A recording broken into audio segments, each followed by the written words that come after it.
La alumna cuenta con 30 minutos para exponer su presentación. Durante la presentación les vamos a pedir que bloqueen el micrófono y si quieren también, si tienen problemas de conexión, pueden bloquear la cámara también. Finalizada la presentación de la alumna, el jurado abre el intercambio. No es una instancia de evaluación, no conlleva acta con calificación esta instancia, pero sí hay un intercambio donde ustedes pueden agregar más observaciones, recomendaciones o preguntas que la alumna pueda responder a lo que ustedes manifiesten.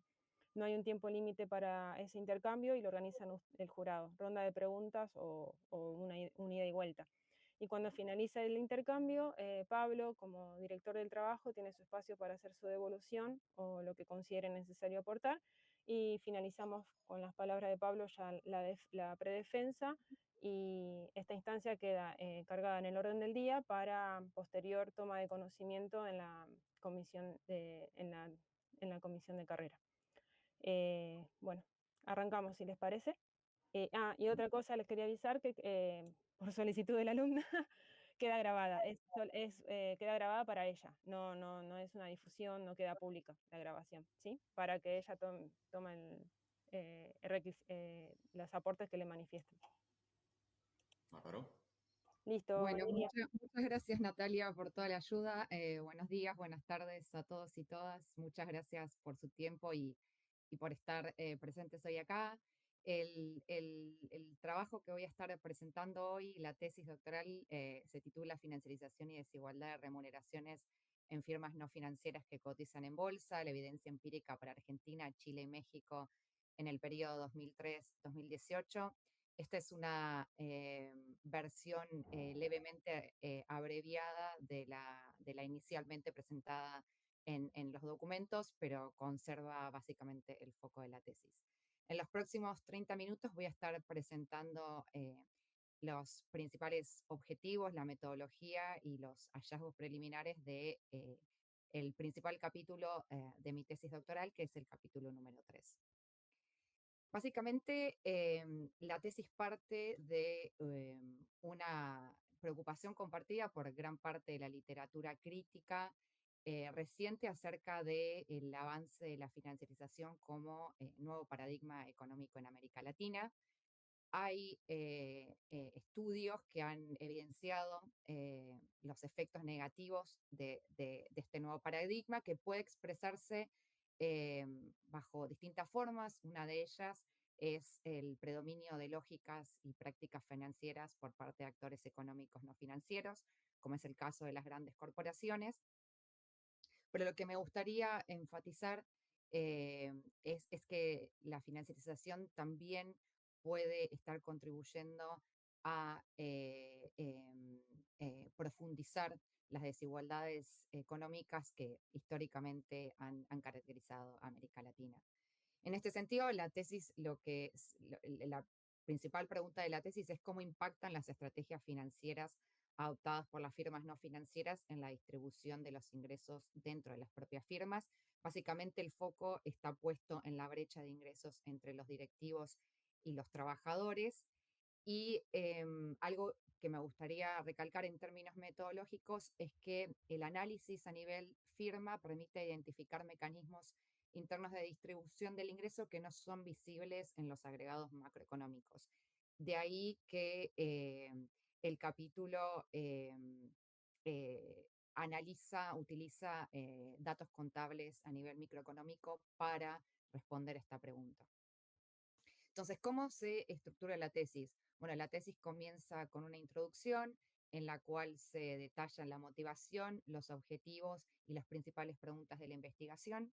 El capítulo 1 analiza la financiarización desde como un paradigma global. Se realiza básicamente un recorrido histórico del ascenso de las finanzas a partir de los años 70, pero se enfatiza en cómo este nuevo paradigma, las formas que ha adquirido y cómo se ha desarrollado y se sigue desarrollando en las economías emergentes y en desarrollo.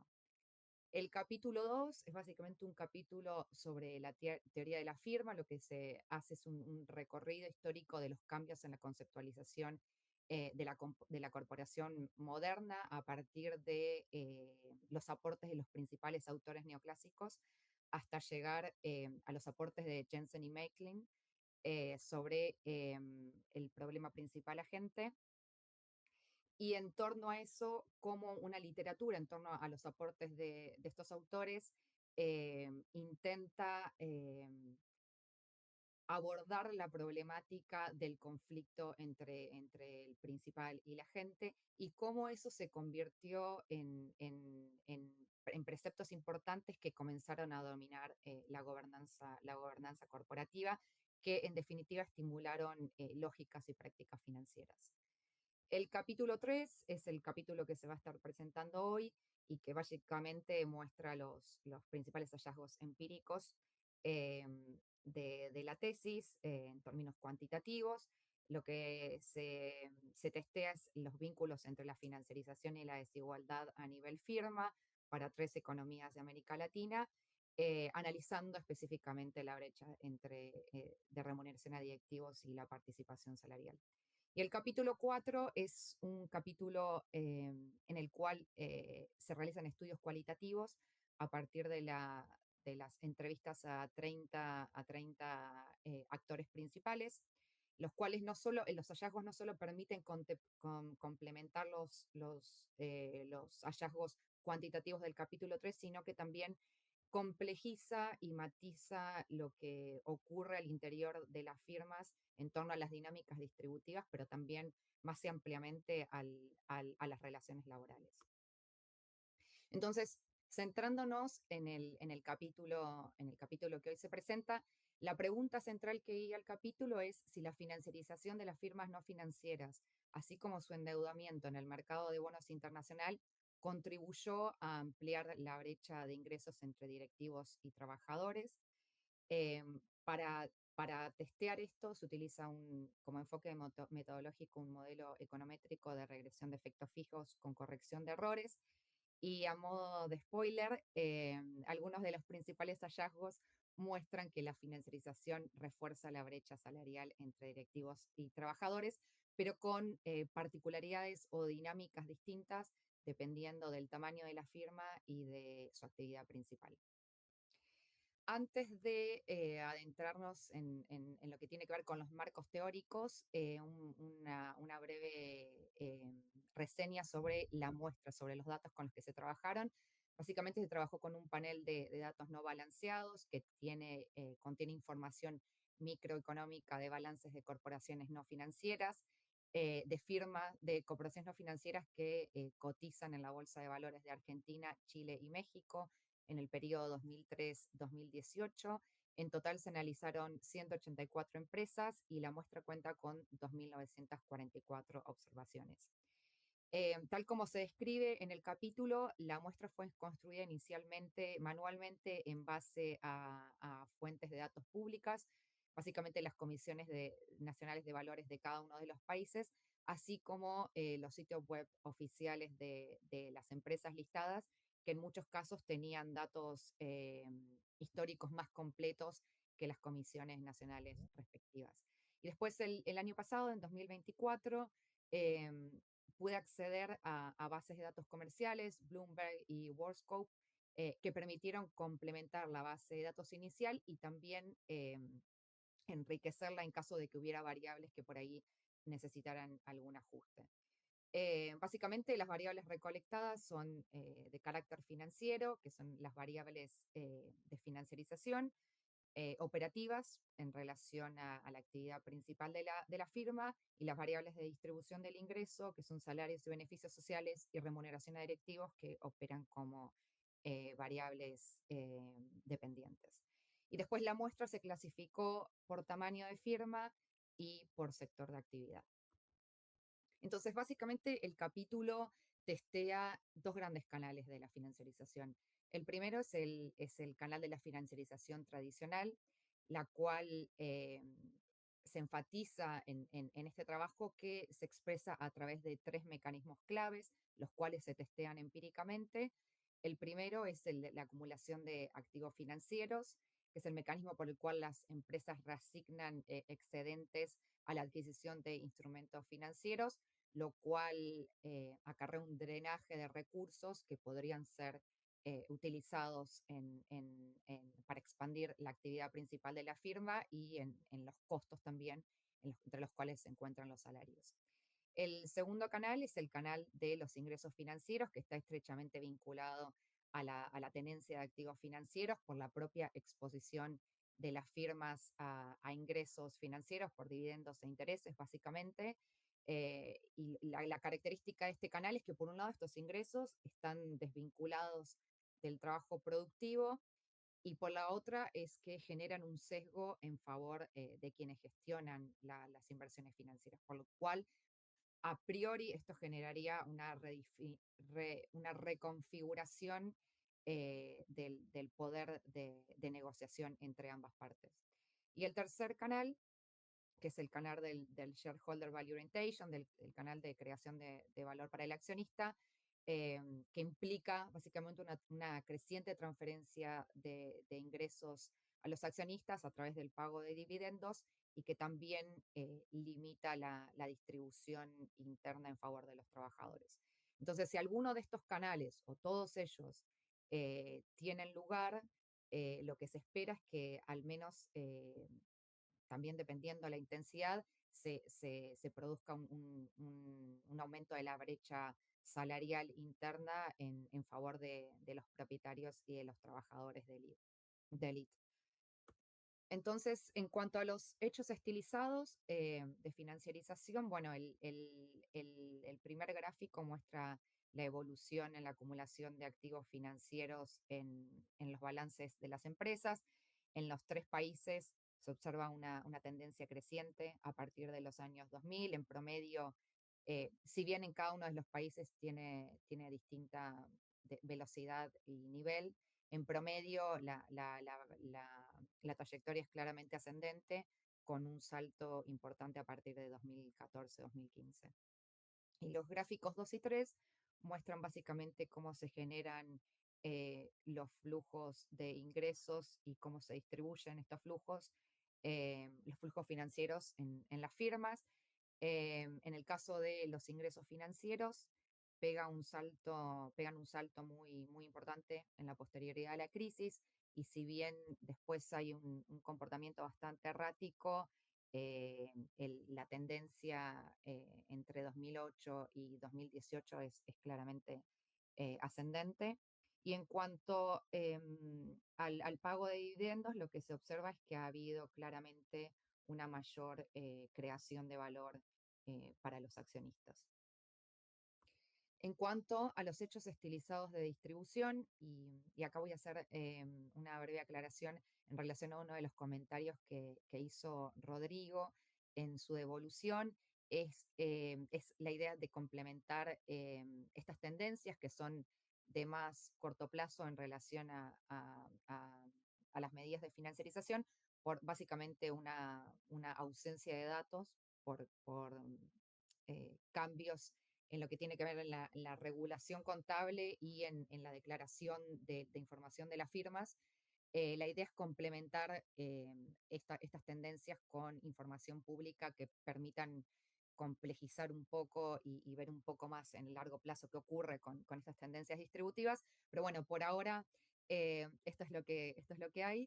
Y en cuanto a la participación salarial en las corporaciones no financieras, si bien se ve que hay una mejoría eh, bastante importante a partir de 2010, en 2016 esa participación vuelve a caer básicamente a niveles de 2011, 2012. La compensación a los directivos en la posterioridad a la crisis eh, es cada vez, es mucho más importante, con un comportamiento estrictamente ascendente hasta 2017. Y cuando se analiza la relación entre la remuneración a los directivos y la participación salarial, lo que se ve es que la brecha de ingresos entre ambos grupos eh, se incrementa a partir de 2013-2014. Entonces, Testear empíricamente si existe, si hay evidencia favorable a la financiarización, si la financiarización afecta la participación salarial y la remuneración a los directivos y en qué sentido es que se construyeron dos ecuaciones en las que se incluyen como variables explicativas variables de financiarización, básicamente los tres canales que se identificaron, que son la acumulación de activos financieros, los ingresos financieros y el pago de dividendos, variables de control, el cambio tecnológico, la globalización, el poder de negociación de los trabajadores, la productividad y la rentabilidad.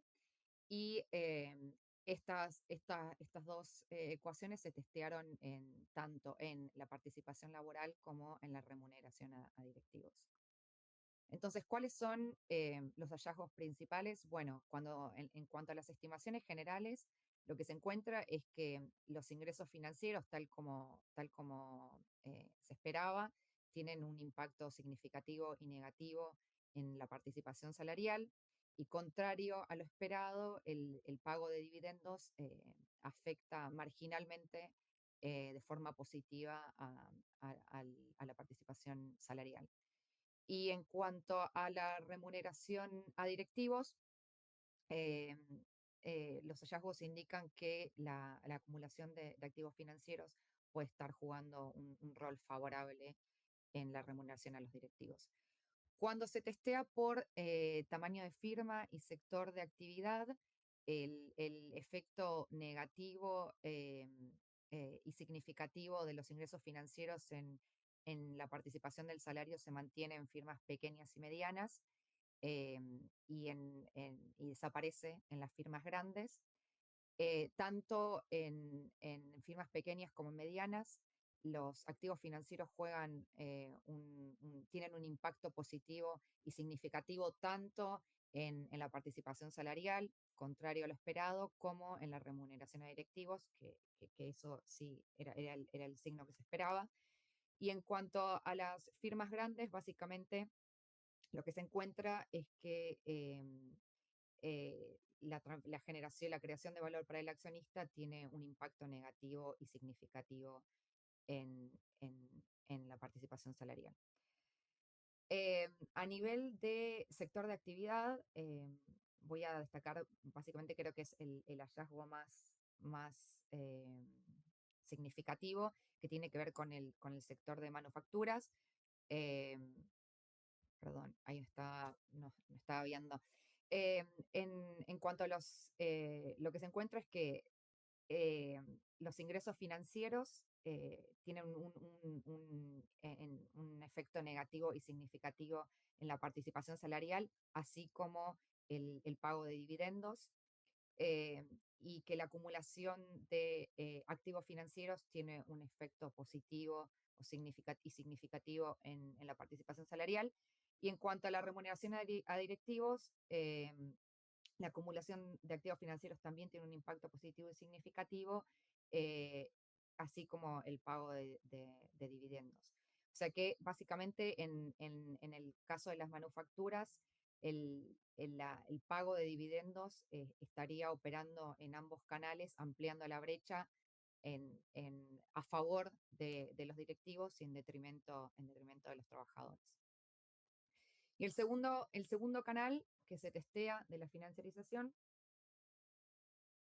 tiene que ver con el endeudamiento de las corporaciones no financieras en los mercados internacionales, que bueno, en un contexto de alta liquidez global y bajas tasas de interés, las corporaciones no financieras tienen incentivos a financiarse en los mercados internacionales, en moneda extranjera. ¿Cuáles son los propósitos de eso? Bueno, pueden ser propósitos para expandir el tamaño de la firma, su capacidad operativa, o para obtener moneda extranjera, para realizar operaciones en moneda que no sea la local, o también puede tener incentivos de carácter especulativo. En este sentido, este marco teórico desarrollado toma el concepto de intermediarios sustitutos, que si mal no recuerdo, es en un paper de 2014 que publica Jean. No estoy segura de la fecha de publicación, pero es un paper del BIAES en donde él desarrolla este concepto que hace referencia al rol que cumplen las corporaciones no financieras como conductos de transmisión de los flujos de capital globales. Entonces, en este sentido, las corporaciones pueden verse tentadas a emitir deuda en los mercados internacionales, por un lado, porque buscan acumular activos financieros de corto plazo, como efectivo u otros activos líquidos que generan rendimientos rápidos, o a la realización de operaciones de carry trade, es decir, la búsqueda de rentabilidad a partir del diferencial de tasas de interés entre la moneda en la que se emite la deuda y la moneda en la cual se invierten en los activos financieros. Si bien el endeudamiento puede contribuir obviamente al crecimiento y la expansión de la firma, niveles elevados de endeudamiento también suponen ciertos riesgos.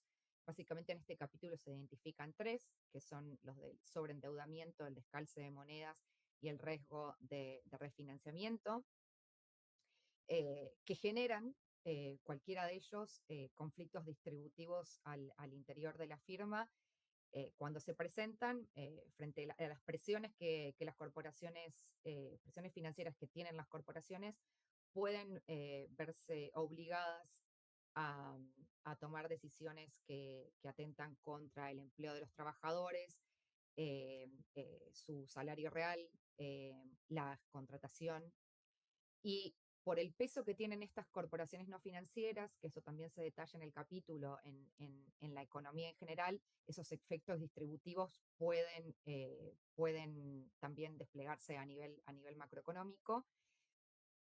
Y a su vez, en escenarios de alto apalancamiento, eh, eh, los riesgos a nivel firma pueden trasladarse al escenario macroeconómico, generando escenarios de inestabilidad financiera, crisis cambiaria, como por ejemplo frente a una devaluación de la moneda local, eso generaría una crisis de deuda generalizada.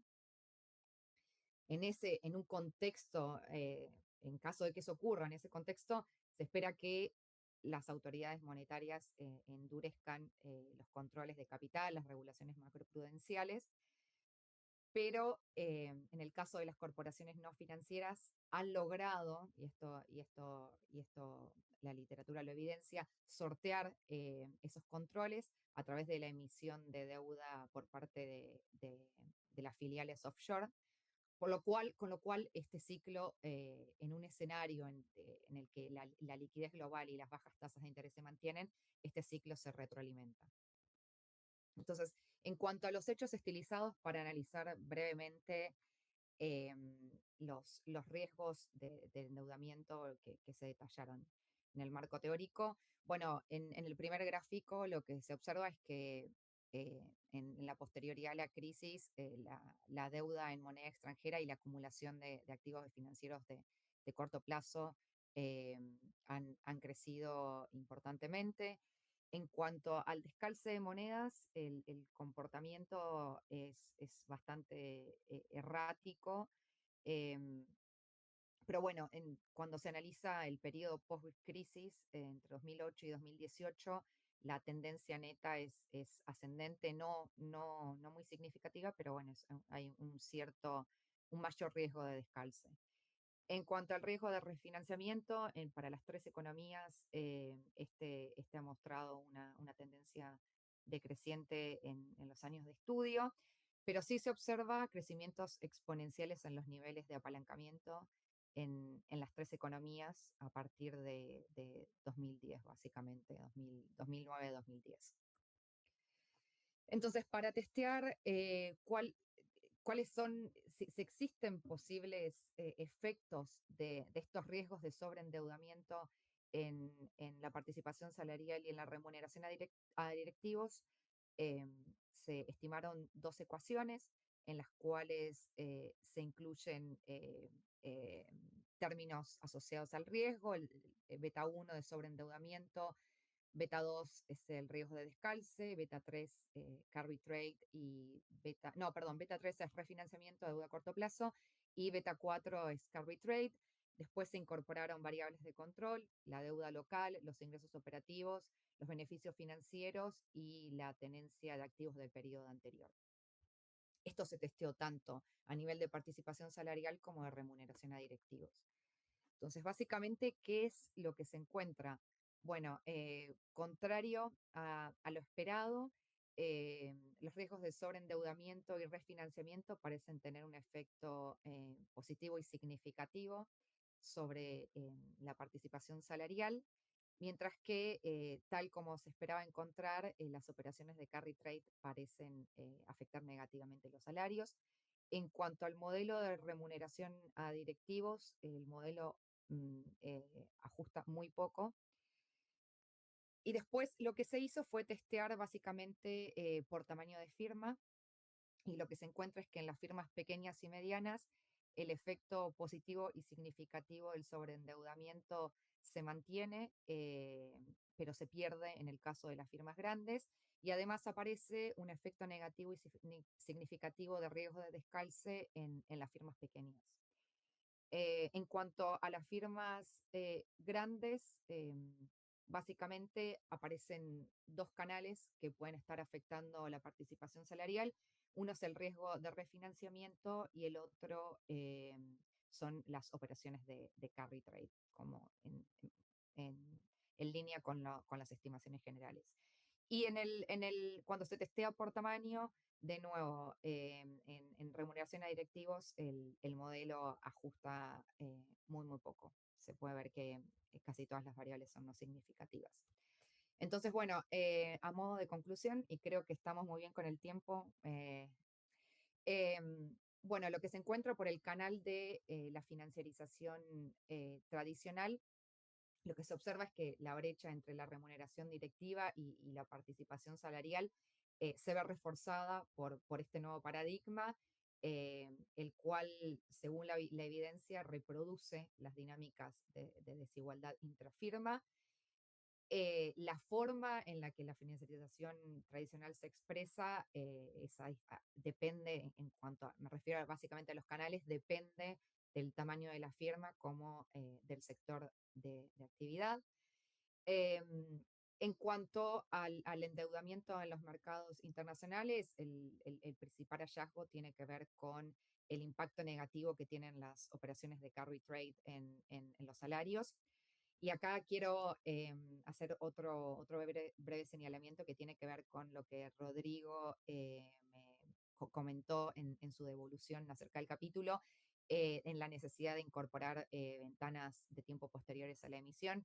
En eso estoy trabajando para estimar en temas 1, temas 2 y temas 3, que creo que eso puede dar resultados muy interesantes y que es algo que efectivamente hay que hacer porque estos tipos de modelos corren en general en ventanas de tiempo mayores. Así que muchas gracias por el comentario.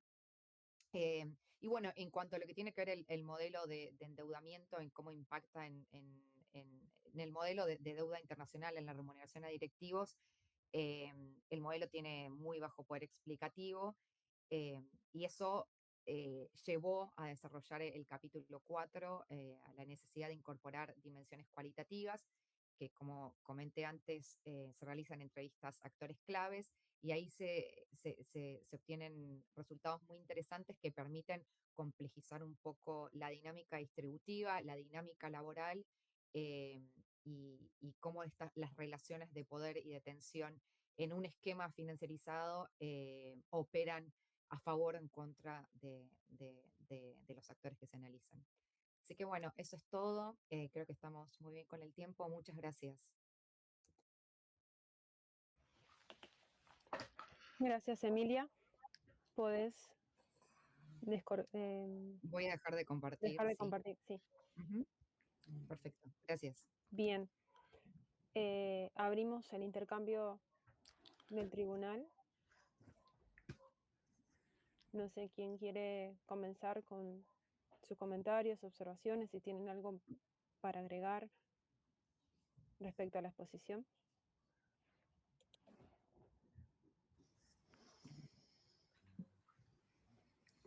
¿Alguien se anima?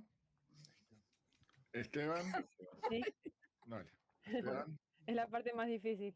Sí. No sé, Mónica a lo mejor había levantado las manos antes que yo, no sé. Tranqui, Esteban, avanti y vamos en orden, no hay problema. Bueno, bueno, a mí me parece el trabajo muy interesante, porque yo también he trabajado en estos temas y estoy trabajando actualmente en estos temas. Y uno de los temas en los cuales yo estoy trabajando actualmente, que yo veo, entre cuando uno distingue, por ejemplo, en la muestra, entre las empresas que emiten bonos en los mercados internacionales y las empresas que no emiten bonos en los mercados internacionales. Aquí yo estoy hablando de una muestra hasta 2023, ¿no? Que incluye la pandemia y todo lo que se hizo por las empresas. Pero algo que sale de interés, que a lo mejor te puede servir para argumentar, para reforzar tu argumento, es que el margen neto de beneficios, por ejemplo, el operating income, para las empresas que emiten bonos realmente tiende a aumentar mucho por encima de las empresas que no emiten bonos. Entonces, dentro de las grandes empresas, es decir, las empresas que cotizan en bolsa, las empresas que emiten bonos tienen un margen realmente mucho mayor a las empresas que no emiten bonos. Y esto tiene impactos en lo que tú señalas, que es la distribución del ingreso. Yo no lo he visto así, pero los resultados lo muestran, porque las empresas que emiten bonos tienden a invertir en el mercado financiero, no en el mercado real. Tienden, cuando tú haces los balances, es cash, financial investments, hacia dónde va la inversión. Y son los financial investments los que tienen la tasa de interés más alta. Y eso a veces explica de alguna manera por qué, por ejemplo, la inversión, que esas son para mí las empresas que realmente invierten, se mantiene a veces en estos países estancada, y en cambio la parte financiera sigue, y obviamente los receptores de la parte financiera, que son los estratos de alguna manera más elevados, son los que reciben, captan de alguna manera este tipo de beneficios, lo cual obviamente tiene un impacto distributivo. Y el último tema, eso simplemente para complementar, ¿no? Y el último tema que yo quiero plantear, que a mí me parece importante, y que cuando miras estas decisiones, y luego uno puede hablar de la inversión y los distintos determinantes, lo que uno se da cuenta es que si realmente en América Latina no hay un multiplicador, digamos, keynesiano, como Keynes lo tenía en la teoría general, porque Keynes, por ejemplo, el multiplicador del empleo era exactamente el multiplicador de la inversión, y en América Latina realmente hay un multiplicador del empleo que puede venir por las pymes, etcétera, medianas empresas, pero luego está el multiplicador de la inversión, y realmente si la inversión se estanca, más que un tema estructural, puede ser un tema justamente debido a la rentabilidad de las empresas, una decisión completamente racional de invertir en donde tú tienes mayor rentabilidad, mayor net profit margin en los activos financieros, y dejas la inversión real de lado.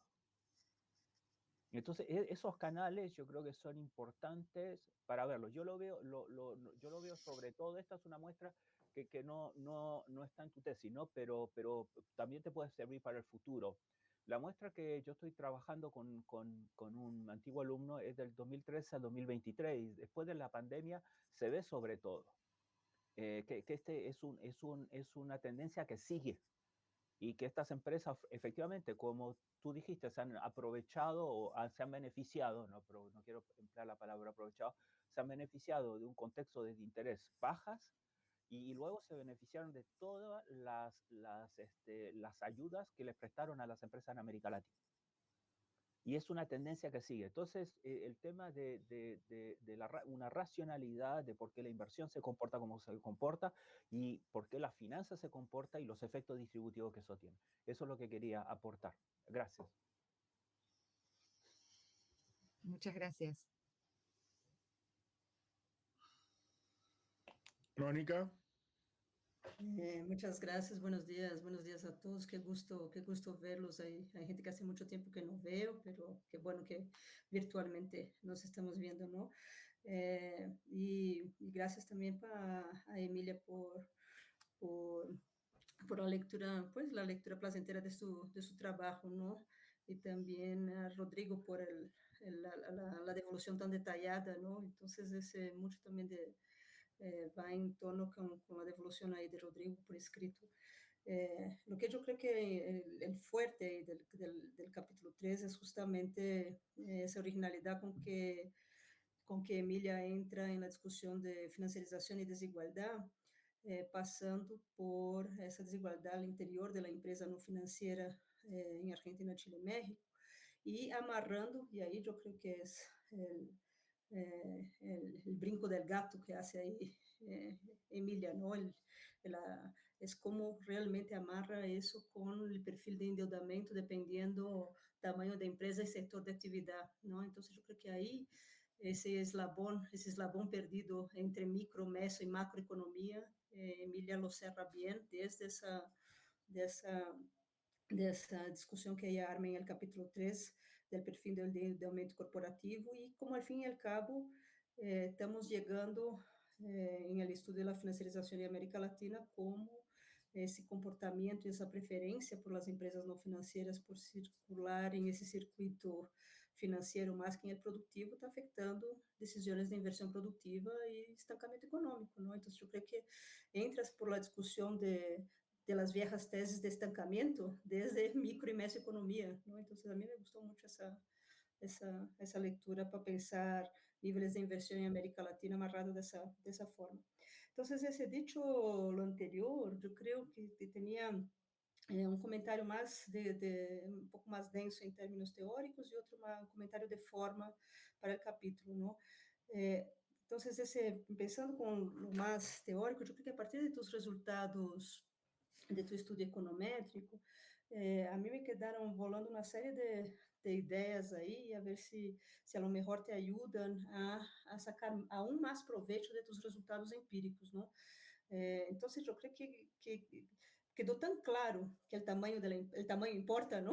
El tamaño importa. Ese, que, que yo creo que hay que resaltar eso ahí también en términos de rescatar un poco más de la discusión aquí de América Latina, menos economía heterodoxa financiera y más perspectiva latinoamericanista en tu referencial teórico y pensar la noción de heterogeneidad estructural también aplicada en términos de acceso a financiamiento y facilidad de circulación en emisión de bonos, en qué mercado, de qué forma, ¿no? Entonces, hay una clara heterogeneidad estructural en el acceso al financiamiento y la forma de inserción en los mercados financieros nacionales e internacionales, dependiendo del tamaño de la empresa, ¿no? Y sector de actividad, Entonces, yo creo que heterogeneidad estructural pudiera ayudarte ahí, ¿no? Y otro, en esa misma línea, un segundo punto, es justamente que nos contaras un poco más sobre empresa transnacional, origen de capital y cómo se están insertando en las bolsas, ¿no? Entonces, porque tenemos ahí una mezcolanza. Hay empresa de capital latinoamericano que emitiendo ADRs en Estados Unidos, ahora ya JBS esa semana está ni ADRs más, IPO full directo, ¿no? Entonces, ¿cómo queda? Y al revés, ¿no? Aquí en la Bolsa Mexicana tenemos el SIC, que es el Sistema Internacional de Cotizaciones, que el inversionista mexicano compra sus títulos de empresas extranjeras sin riesgo cambiario prácticamente aquí, ¿no? Entonces, o sea, empresas extranjeras que hay sucursales de esas empresas extranjeras que están negociando en la Bolsa Mexicana de Valores o en las otras bolsas que analizas, eh, como Coca-Cola Company México, ¿no? O sea, sucursal o subsidiaria, que están captando de esa forma, porque son grandes, son empresas transnacionales, y al revés también, inversionistas extranjeros, o mejor dicho, no al revés, pero y empresas que acceden a ese mercado de la bolsa mexicana, ya es 50% el promedio negociado de la bolsa mexicana de valores, 50% ya es eso. Entonces, una economía que tiene una profundización financiera súper bajita, uma élite se está aproveitando desses mecanismos para invertir seus fundos em títulos internacionais, de empresas internacionais, não? Enfim, aí essa fauna circulando entre empresas, dependendo da origem de capital e tamanho, e setor que atua.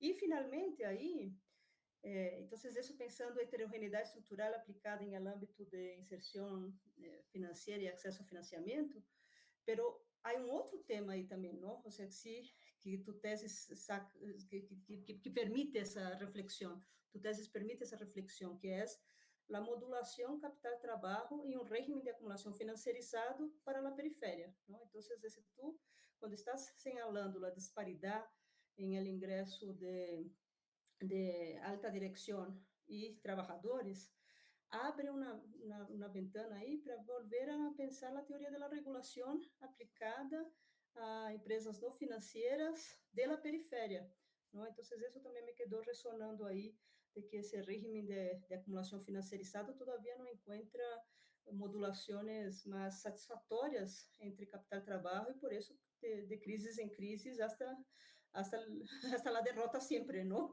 Então, eu creo que la teoría, porque aí en los 90 hablaban mucho, ¿no?, de Fordismo periférico, Taylorismo sanguinário, para hacer esse traspasso da modulação capital-trabalho em cada régimen de acumulação, e como o régimen de acumulação financierizado todavia não encontra essa estabilidade entre capital-trabalho que regímenes anteriores de acumulação han encontrado, ¿no? Então, esse era, assim, como mis comentários um pouco mais densos aí em termos teóricos. E, finalmente, termos de formato, é que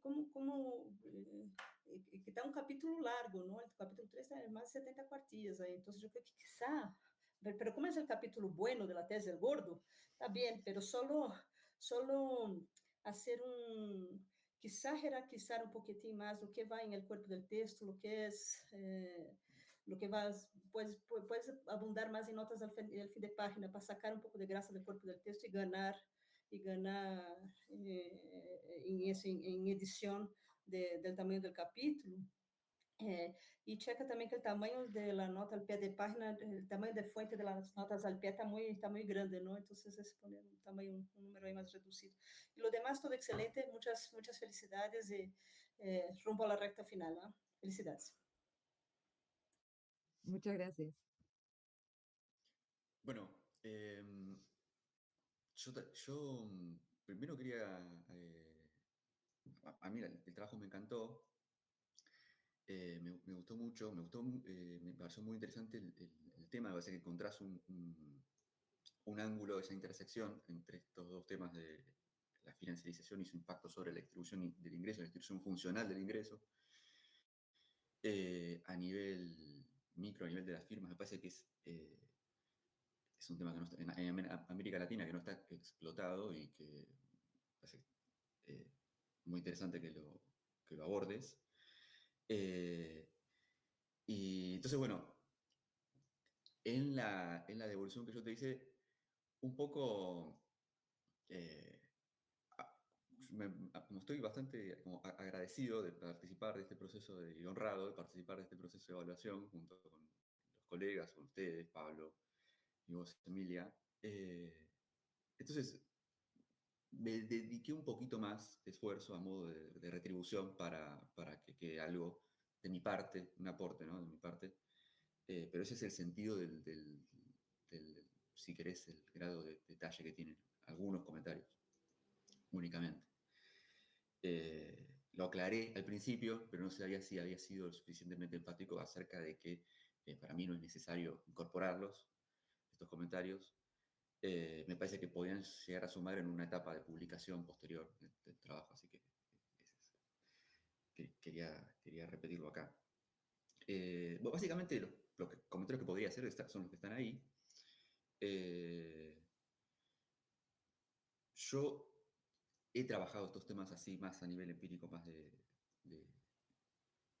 detalle, con estas bases más a nivel firma, un poco como comentaba Esteban.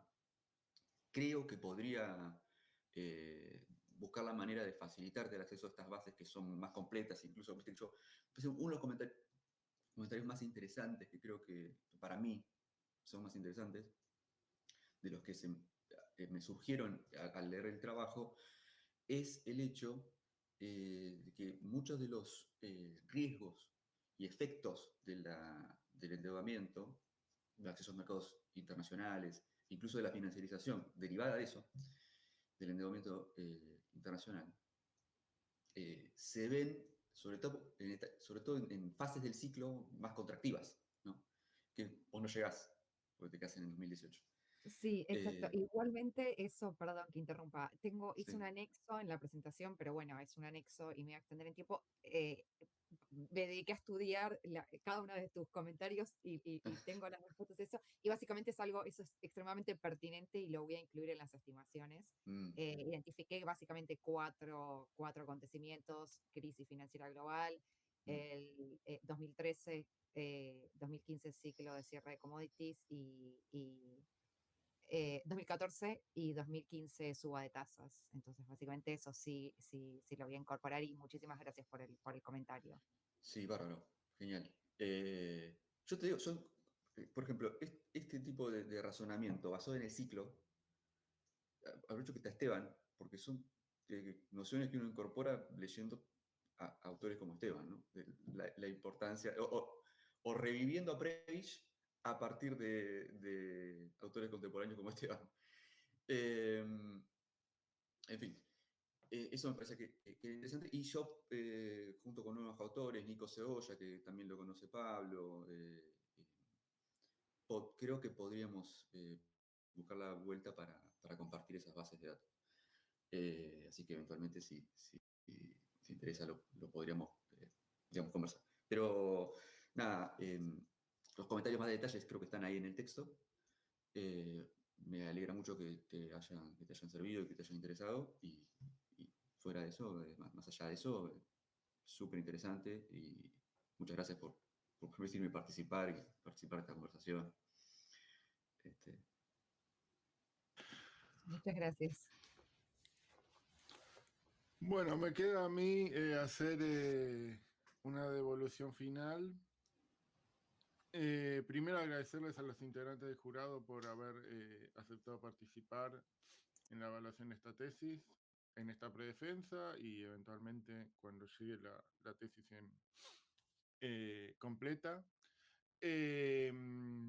Agradecerle y felicitar a Emilia por el trabajo que hiciste hasta ahora. Creo que como director, a mí me pareció, cuando vino la propuesta de Emilia, me pareció muy, muy interesante. Fuimos charlando y encadenamos en este punto que, como dijo Rodrigo, me parecía que no estaba muy explorado, que es esta interacción entre, había muchos abordajes teóricos, pero pocos empíricos, y ciertamente no para América Latina, y ciertamente no a nivel firma, entre financiarización y distribución del ingreso. Hay trabajo, bueno, uno podría mencionar Stockhammer, Harheim, etcétera, pero no había a nivel microfirma y no para América Latina, con las particularidades que mencionaba Mónica respecto a, bueno, la heterogeneidad estructural, etcétera. Entonces me pareció un muy buen ángulo y Emilia Liz puso un trabajo muy bueno, armando una base, que siempre es un trabajo arduo y inicialmente muy cansador y que realmente te pone de mal humor, pero que al final es muy gratificante, me parece, porque uno dice, bueno, acá tengo algo con lo cual trabajar, en lo que confío y, y bueno, creo que hice un buen trabajo. Le agradezco muchísimo a Rodrigo los comentarios detallados que mandaste, están muy buenos. Creo que yo también le he mandado un par de comentarios, creo que hay cierta literatura que puede continuar explorando Emilia, tanto mainstream como no mainstream. Y temas de organización industrial fue lo primero que se me vino a la cabeza. Tema de, finanzas corporativas que mencionó Rodrigo están muy interesantes también. Así que creo que hemos coincidido en el camino para que debe continuar Emilia. También creo que hasta ahora ustedes solo leyeron el capítulo 3, me parece. El 4 tiene un abordaje más cualitativo, en el cual se presentan las conclusiones de entrevistas realizadas. Y creo que es un muy buen complemento, o sea, el complementar abordajes cuantitativos, econométricos con, bueno, vamos a entrevistar a los actores, a ver qué dicen. Creo que ese es un muy buen complemento que fortalece la tesis. Me voy a poner más estricto con el tema del largo de los capítulos, pero en esta instancia no quise recortar porque, o sea, fue decir, bueno, poné todo lo que tengas y después empezamos a cortar por acá, por allá, reducir párrafos dedicados a ciertos trabajos o autores, los vamos a achicar, etcétera. Pero bueno, son todos comentarios que sirven a ella, me sirven a mí. Así que muchísimas gracias por esto y creo que está realmente próximo a una conclusión este doctorado.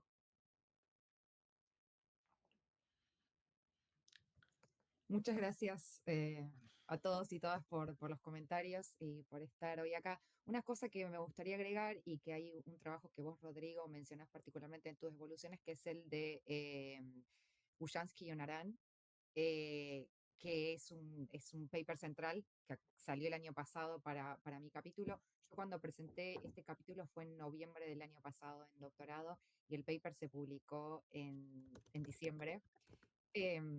Pero me reuní, ahora que estoy en Londres, me reuní con Onaram la semana pasada y estuvimos discutiendo un poco ese capítulo, ese paper, así que muchas gracias por eso, porque también es algo que necesito actualizar e incorporar como un antecedente muy importante en materia, sobre todo empírica.